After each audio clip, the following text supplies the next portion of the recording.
મારું નામ વસરામભાઈ વેજાભાઈ મોકરિયા, ગામ રાણાવાવ, તાલુકો રાણાવાવ. 11/11 રોજ મારો દીકરો હિરેન, નાનો દીકરો, એ પોતે જોબ ઉપર પોરબંદરમાં યસ બેંકમાં આસિસ્ટન્ટ મેનેજર છે. એ મોટરસાઇકલ લઈ અને ઘરેથી નીકળ્યો. રાણાવાવ બાયપાસમાં પીગ્યા. 11/11 એક સિગ્મા સ્કૂલની બસ પૂર ઝડપે જતી હતી અને એને મારા દીકરાને જાહેર રસ્તા પર બસે બ્રેક કરી અને મારા દીકરાને ભેળવી લીધો. મારો દીકરો એમાં મતલબ ભેળવાઈ ગયો, અકસ્માત થઈ ગયો. જે તે સમયે અમે ટૂંકી સારવાર લેવા માટે પોરબંદર ગયા. પોરબંદરમાં સામાન્ય નાની સારવાર લઈ અને ત્યાંથી અમે પરભારા એક એવી એમ્બ્યુલન્સ લઈને નસીબ લઈ ગયા. અમે અડધી કલાકમાં અહીં પહોંચ્યા. એટલે રાજકોટની એસસીજી હોસ્પિટલ ને ડૉક્ટર પાર્થલાલ સેતા, ત્યાં અમે દાખલ થયા અને એની સિટેશન કર્યું. તો એને અમને કીધું કે ભાઈ આ તો સામાન્ય વસ્તુ છે, આને તો ખાલી માથામાં 3 તિરાડું છે કે આમાં કોઈ છે નહીં, એટલે કે આપણે આનું ઓપરેશન થઈ જાય. આ ખાલી તમારે 2-3 લાખ રૂપિયા બેસીએ. એ દરમિયાન એને મારા દીકરાને 12-12 વાગ્યાની વાત, આજે 9:30 વાગ્યા સુધી એક જ જગ્યાએ એમાં જે એને ઇમરજન્સી રૂમ છે ત્યાં રાખી દીધો. અહીંથી બ્લડિંગ ચાલુ હતું. પછી અમે 7 વાગે રિક્વેસ્ટ કરી, સાહેબ આ તમે આવી રીતનું રાખી દો. અમે માંથી પોરબંદર એટલી સ્પીડમાં એનો તો કંઈ મતલબ નહીં. એટલે એને રાતે 10 વાગે ઓપરેશન કર્યું. ઓપરેશન કરી અને અમે 6-7 દી આઈસીયુમાં રહ્યા. આઈસીયુમાંથી એને અમે જનરલમાં શિફ્ટ કર્યા. મારા દીકરાને બેંકમાં નોકરી કરતો હતો, એટલે કેશલેટ આપણે કે જે એનો વીમાનું પોતે વીમા કંપનીનું કવચ હતું ને, એ અમે રજૂ કર્યું. એટલે અમારે જે 6 દીમાં 3 લાખ રૂપિયા 4 લાખ રૂપિયા અમારું એમાંથી પૈસા કપાણા. પછી આ લાલ શેતાનને આનું મેનેજમેન્ટ એને કેવું થયું કે આની પાસે આવડી વીમા પોલિસી છે, તો આપણે વીમા પોલિસી ખાઈ જાવી. એટલે એની જનરલમાં અમને 2 દી મોકલી અને પાછું એક એવું ઇન્સન માર્યું છે, ઇન્સનમાં એની ભૂલ છે. એટલે મારા દીકરાને એમાંથી નેમોનિયા તાવ થયો. ખતરનાક નેમોનિયા, એનાથી વર્યો નહીં. એટલે દહક દી સુધી એને તાવનો પ્રોબ્લેમ રહ્યો. પછી એને અમુક એન્ટીબાયોટિક અમે એવા ગંભીર બધા એવા ઇન્સન માર્યા. 15 દી પછી પાછું કેવું થયું કે મારા દીકરાને બીજી ફરે પાણી ભરાઈ ગયું. એટલે પછી પાણી ભરી ગયું. પોતે તો આવીને એને પોતાના લાલ શેતાનને તો એમ ખબર જ નથી કે પાણી ભરી. બીજા ડૉક્ટરને એક વિઝિટ કરાવતા, એની આવીને કીધું કે હિરેનભાઈ મુવમેન્ટ નથી આપતો. તો પાછું રાતે ચેક કર્યું ને, તો હિરેનભાઈને પાણી ભરાઈ ગયું. એટલે બીજી મતલબ એને બીજું ઓપરેશન કર્યું. એ થઈ ગયા પછી ધીમે ધીમે પાછો હિરેનભાઈ ભાનમાં આવતો હતો. જે તે સમયે આઈસીયુમાં હોય તો એને આખી બોડી ચેક કરવાનો એનો અધિકાર છે. આઈએસસીજી વાળાનું કહેવાય કે પાર્થલાલ અહીં થોડુંક લાગેલું હતું સામાન્ય. અમે કીધું કે તમે શરીર આખું જોઈજો. અહીં એક હિંસક લાગેલું હતું. એ મને શનિવારે એને કીધું કે હિંસક છે, ખાલી સામાન્ય શેકો મારવો. એ શનિ, રવિ, સોમ ને મંગળવારે એને અહીં કર્યું પોતે ઓપરેશન. તો 5 ઇંચ આમ 5 ઇંચ આમ એવડો મોટો શેકો મારી દીધો. એ કાઢી લીધું. એનો વિષયનું તો સતાઈને કાઢી લીધું. એ થઈ ગયું. એને પૈસા સારું થઈ ને 5 દી સારું 5 દી મળું. પાછા એમ કરતા પાછા વળી 8-10 દી થયા તો એને પાછો 28 તારીખે પાછો કેવું થયું કે આઈસીયુની અંદર દાખલ છે. હવે આઈસીયુની અંદર દાખલ એટલે આપણે આઈસીયુની અંદર દાખલ હોય તો એની જવાબદારી આવી જાય ને. આપણે આગળ કોઈ વસ્તુ છે કે આપણે અંદરમાં હોય, એની અંદરમાં તો એને 69 mm હેમરેજ પાછો થયું. પાછો વળી કે આ તો કે પાછો હોય કે કોમો મળી ગયો. 69 mm હેમરેજ થયો. પછી એમાં એને કંઈ ખબર ન પડી કે શું કારણ થયું. અમે કીધું કે આનું રીઝન શું? એ તો કે આપણે કે સિટેન કર્યું. એટલે પછી એની ઓપરેશન કર્યું. એને પાછું કર્યું, સાહેબ આ તમે અંદર છે ને આવું કેમ થયું? પાછું એવું ભયંકર ઓપરેશન કરી નાખ્યું. એ ઓપરેશન કરીને પાછો લઈ આવ્યા. પછી મારો દીકરાના એવી મુવમેન્ટ કે ખાલી એક હાથ અને ગઈ આખું, એના સિવાય કંઈ મુવમેન્ટ ન મળે. હવે એ દરમિયાન એને ઓપરેશન કરી લીધું. અહીંથી જે હાઇટકી હતી એ બધી કાઢી લીધી. એ હાઇટકી ક્યાં નાખી દીધી અમને કંઈ કીધું નહીં. એ પછી અમે તો ઓછામાં ઓછા 5 દે કીધું અહીંથી આપણે હાઇટકી કાઢી લીધી. પછી ત્યાંથી એ થઈ ગયું. એમ કરતાં એની નજર કેવી કે અમારે 1.5 મહિનો થયો ને, એટલે અમારું 31 લાખ રૂપિયાની બિલ કર્યું. હવે અમારી પાસે પૈસા, એની નજર કેવી કે આ લોકો પાસે બીજી પોલિસી છે. બીજી પોલિસી સારું થઈને એને આવી રીતનું કર્યું, 5 દી સારું 5 દી નબળું. એ દરમિયાન પછી અમારી પાસે પૈસા નહોતા. પૈસામાં એક દિવસ એને એવું કર્યું કે મારા એને 90,000 કાયમનું 65,000 રૂપિયા તો બિલ એમ ભરતા હતા. એક દી 90,000નું બિલ કર્યું. મારા દીકરો બાપા આ તો 90,000નું બિલ આવ્યું. એને જે 10 દી પહેલાં જે દવા આપી હતી ને એ ખોટા બિલ ચડાવ્યા. એટલે 25,000 રૂપિયા અમે પકડ્યા. એટલે અમે સીઓની વાત કરી, ભાઈ આ પૈસા પકડા તમારા. એટલે સીઓએ એક એવો મેસેજ એને બધા રિલેટિવ ફરતો કર્યો કે હાલો તમે કે 10,000 રૂપિયા લખો કે તમે 25,000 લખો તો જે દર્દી છે વર્તી જાય.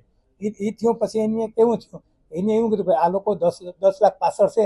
કાલે મોકરિયાના હગા પાસે આપણે 5 લાખ રૂપિયા લેવાના છે. એટલે 5 લાખ રૂપિયા હતું અમને દબાણ આવ્યું. એટલે અમે અમારા વડીલો સંપર્ક સાધી અને અમે ભલામણ કરી ભાઈ અમને આ એટલા પૈસા લઈએ, અમારી પાસે પૈસા થઈ રહ્યા.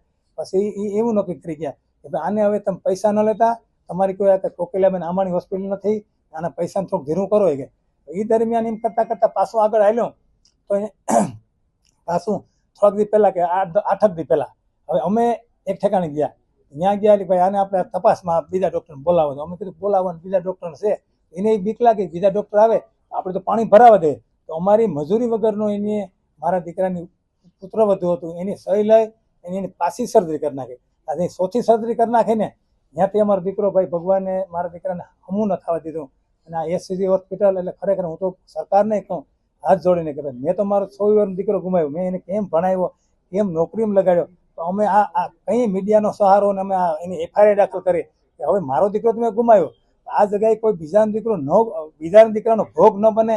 આ હોસ્પિટલ હું તક તાળા લાગી જાય. ડૉક્ટર લાલ શેતા છે એ શેતાન છે ખરેખર, એનો એવો તમોગુણી છે. મારા હમેતા આજ મહિના દીધા એને મને એક એવી જગ્યાએ મને એવો આમ ભડકા ભરેલ, હું તો એને મહિને બોલાવતો નહીં. તો ખરેખર લાલ શેતાનું લાયસન્સ રદ થવું જોઈએ, આ હોસ્પિટલ તાળા લાગવા જોઈએ. સરકારને મારો એટલો ખરેખર અનુરોધ છે એટલે કોઈ બીજાનો દીકરો આના વિલે ન ગુમાવે. ને કોઈ બીજાની આ માનવ જિંદગી કેમ મળી તો આપણે ખબર છે ને, તો બીજાની કોઈની માનવ જિંદગી બસી જાય એ માટે હું સરકારને વિનંતી કરું અને અહીંના મોટા જે કમિશનર હોય એને વિનંતી કરું કે આનું લાયસન્સ લાલ શેતાન રદ કરો. આ લાલ શેતાન નથી, આ શેતાન છે ખરેખર. પૈસા સિવાય કોઈનો પછી આજે રાતે ને પાછું મોટા ભાગનું કેવું કે તે સમય અહીંયા તો મેં 58 દી મારા છે. 58 દીમાં રાતે મેં તમે વાત માનો કાયમનો એકાદ 2 દાણાને એવો બનાવ બને. એ લોકોને કેવો અહીંયા નિયમ કે રાતના 12 વાગ્યા પછી તમને કહે કે તમારો દર્દી રહી ગયો, 4 વાગે તો એ દર્દીને નીચેથી કાઢી દે. એ પછી દર્દીને કેવું કરે કે એના પૈસા નીચોવી લે ને પછી એને કાઢી દે. આજે રાતે મારા દીકરાને 2:30 વાગે, મારા દીકરે 3:45 વાગે એને વિદાય લીધી. પછી મેં એને હાથ જોડીને કીધું ભાઈ મારા દીકરા તમે કામ કરો, મારા દીકરાને મારે 9 વાગે PM લઈને મારે ફોરેન્સિક એનો PM રિપોર્ટ કરાવવો. તો એ લોકો કહે તમને કે તમે સહી કરો. સહી કરી હતી કેમાં સહી ખોટી સહી ઘણી વાર અમને લઈને પાછી હારા એના માટે બીજું લખી નાખે, મેં સહી ન કરી. મારો દીકરો 6 કલાક અહીંયા રેજડો, એની લાશ ખરેખર આ માનવ પક્ષી હોસ્પિટલ કહે મારા દીકરાની લાશ એને રજડવા દીધી, ખાટલે પડી રહી.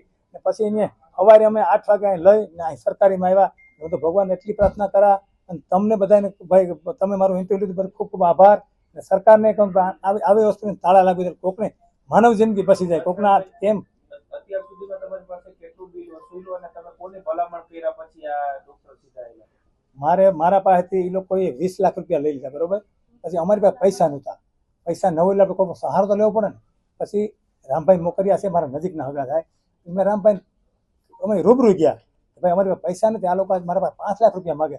એટલે એ કે તમે શું વાત કરો, મેં જે તે સમય મહિને 1.5 મહિના પહેલા વાત કરી હતી. તો મને કે આમ છે. પછી પોતે આવ્યા, આવીને પછી કીધું કે તમે આવી રીતના પૈસા ખખેરો, આ લોકો આના પાસે કાંઈ છે જ નથી. પછી એવી કનેક્શન નક્કી થઈ કે આ લોકો પાસે પૈસા લઈ જાઓ, આઈસન લઈ જાઓ, દવાના મતલબ દવાના પૈસા લઈ જાઓ. એ પછી મારા અંદાજ પ્રમાણે મને એવું લાગે આ શેતાને ટ્રીટમેન્ટ જે ચાલુ હતી ને એ ઓછી કરી નાખી અને મારા દીકરાને મોતના મુખમાં ધકેલી દીધો. કારણ કે આ લોકો એવા છે કે એના મેનેજમેન્ટ એટલું ખરાબ છે કે એના CEO હતી એનો હાથ છે. હું તો એમ કહું કે આ 100 હોસ્પિટલનો હેડ છે ને ભરત ગઢવી, એનો એમાં હાથ છે. ખોટા પૈસા એટલે કાયમના 10,000 રૂપિયા ચડાવે ને ત્યાં આપણે ખબર ન પડે. પછી એ લોકો કેવું કરે કે મને 25,000 રૂપિયા ચડાવે, 25,000 ચડાવ્યા એટલે મારી દીકરી જોયું કે આ તો ફક્ત મને 92,000 બિલ આવ્યું. એવું થયું કે પછી એની જે આગળના બિલ હતા એ આમાં જ ઠોકી દીધા. પછી અમે 2,000 કરાવી હતી, આ તો લઈ લે આપણે પ્રૂફ નહીં. એ પ્રૂફ અમારી પાસે તો મેં કહ્યું અહીંયા એમ બતાવ્યું. આ લોકો ખરેખર એમાંય મા કાર્ડમાં કેવું કરે કે ઓમ એમ કે મારું હું મા કાર્ડ હલાવું. મા કાર્ડમાં એની ટ્રીટમેન્ટ કેટલી, આપણા મોટા ભાગના ગરીબ માણસો બિચારા આવે મા કાર્ડમાં ઓપરેશન કરાવે. મા કાર્ડમાં આ હરામી આનું મેનેજમેન્ટ કેવું કે તમને 4 દી આવીશું મારા કે પછી આઈસીયુમાં જરૂર હોય તો કાઢી મૂકે. શું કે તમે સરકારે એમ જાઓ, આપણે વેલ્ટીને સારું હોય સરકાર જઈ પછી પાછો 4 દી પાછો રાખે. પછી એવું કે તમારે 20 દી રહેવું પડીએ. ઓલા લોકોને પછી પાછળ પૈસા ખખેરે, તમારો મા કાર્ડ પૂરો થઈ ગયો, તમે પૈસા ભરો. અમારા ગામનો એક ભાઈ છે એનું આવી રીતનું કર્યું અને એ આઈનો જ મોતનો ભોગ બન્યો. અમારા ગામનો લાલજીભાઈ જાદવજી છે, એને 8 દી એને મા કાર્ડ હલાવ્યો. પછી 8 દી પછી 12 દી રાખ્યા ને એના 3 લાખ રૂપિયા ખખેર્યા. અહીંથી ગયો એના ઘરે અને એને મોટા ભાગના આનાથી બ્રેડના દર્દી છે ને એને મોટા ભાગના રસી થાય. રસી થયા પછી દર્દી વાતમાં એ દર્દી એનું પૂરું થઈ જાય. મતલબ હું તો કહું કે લાલ શેતાનને ખરેખર આનું લાયસન્સ જ થવું જોઈએ. ભગવાનને ભાઈ સરકારને એવી ભલામણ કરા. તાનાશાહી હોસ્પિટલ છે એને ખરેખર તાળા લાગવા જોઈએ.